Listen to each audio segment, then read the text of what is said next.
Now I told you that in addition to these surahs and ayat, in the days of the Prophet ﷺ as well as the companions radiallahu ta'ala, we find the word Hizb or Manzil. They were actually 7 parts, nearly equal, not absolutely equal.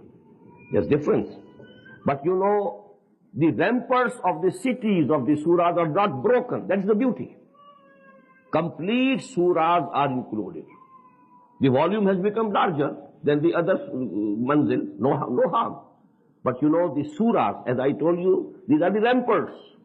These are the city walls. You can't break them.